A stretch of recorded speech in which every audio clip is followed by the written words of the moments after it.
We all know that there has been widespread outcry over government's proposed cost-cutting measures.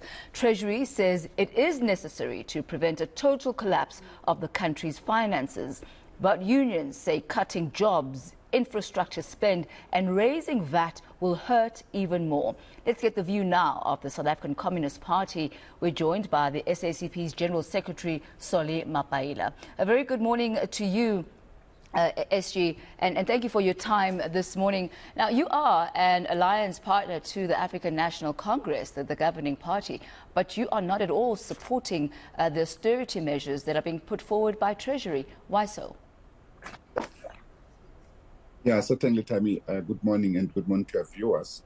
We're extremely appalled by this approach by Treasury to impose budget cuts, which is what we call austerity, on social spending in particular, and on infrastructure, on job creation, which is what is our commitment to the people of this country.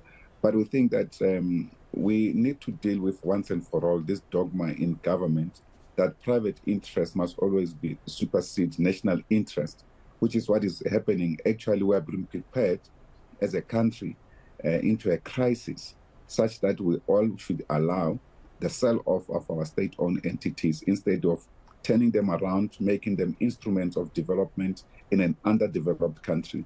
It is in this regard that we have called for an urgent meeting of the Alliance together with our ally COSATU and the ANC to discuss this matter because we're not even consulted about this thing. We just hear a pronouncement by the minister and the Treasury, which has almost turned itself into the center of policy making in government, irrespective of broad policies adopted by the government as well as by the manifestos of the ANC, which we have endorsed as the alliance. So in this regard, we reject this approach with the contempt that it deserves. There's no way in which South Africa can have a crisis of money when alternatives have been put on the table, even money for development. They just need to deal with the crisis of bourgeois macroeconomic system, that is the capitalist macroeconomic system, and accept that as the country is developing, as the world is developing, world economics, there are even different models of monetary policy, for instance, and fiscal policies that are not being considered at this point in time. It is in this regard that we say we cannot accept this at all. This is it, if you like. We are not going to accept everything being thrown under our throat by just individuals without consultation, also because of control by multinational instruments like the IMF and the World Bank, when actually we can do things on our own. There's the issue of state-owned enterprises, which you say you will be addressing. But it's much larger than that, isn't it? There is economic stagnation. There is the incredibly high, debt that South Africa has.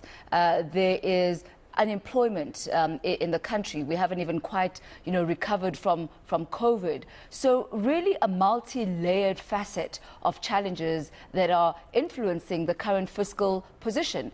Your comments on that. And also there's the issue of the grant system and the social grant system that is being offered to those in the country who do undoubtedly need it, but it is a strain on the public purse.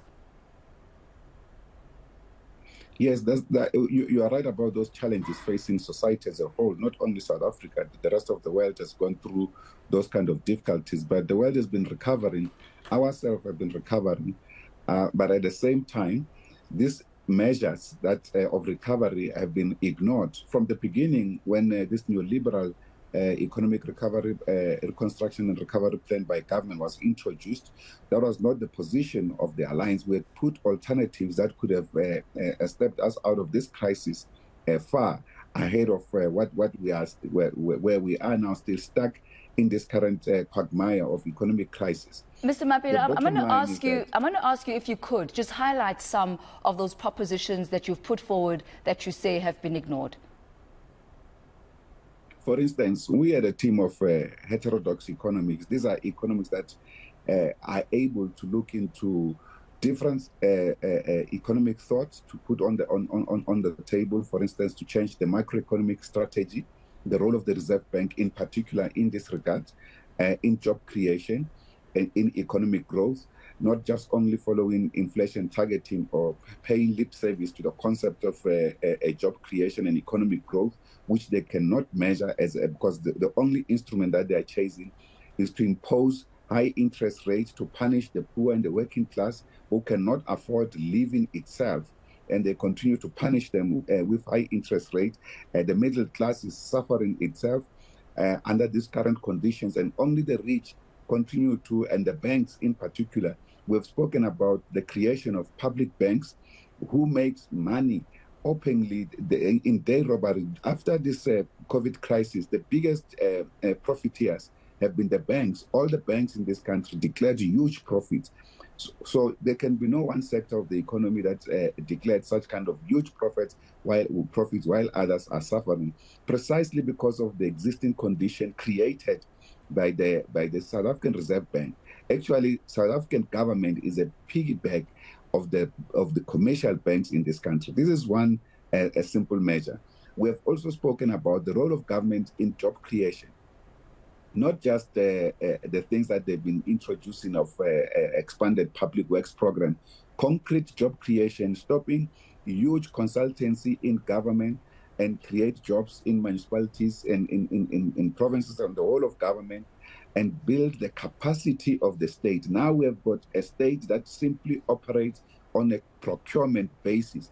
What do you need people in the state if you continue to employ them and you outsource the function of the state? So we want these professionals in the state to do their professional job, to do their professional duties, and also the state to expand in areas of services. We spend more on outsourced services than we could have done such kind of jobs as the state.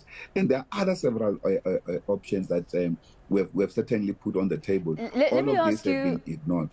Let me ask you this. You are an alliance partner of the African National Congress and have been, right from the beginning. You say you were not consulted when these changes were made. You said you were not consulted when Treasury was making these decisions and putting together the austerity measures. Measures which you say are anti-poor but are really pro-profit establishment and institutions. Is this a union that works for you? Do you feel like a partner that is actually being heard, reckoned and respected by the ANC, which is your alliance partner? You also mentioned the fact that you actually signed on to the policies that were put in place, but what you're seeing now is not a reflection of what you originally signed up for. Firstly, is that it doesn't even mean that even if we're consulted, we're going to accept austerity measures imposed on our system. We're not going to accept that. We're going to put these alternatives on the table. That's the basis for consultation, so that there can be alternative considered. But certainly, there are many other things that whether this union works or not is something else. What is important is that this alliance has done so much for this country over the years.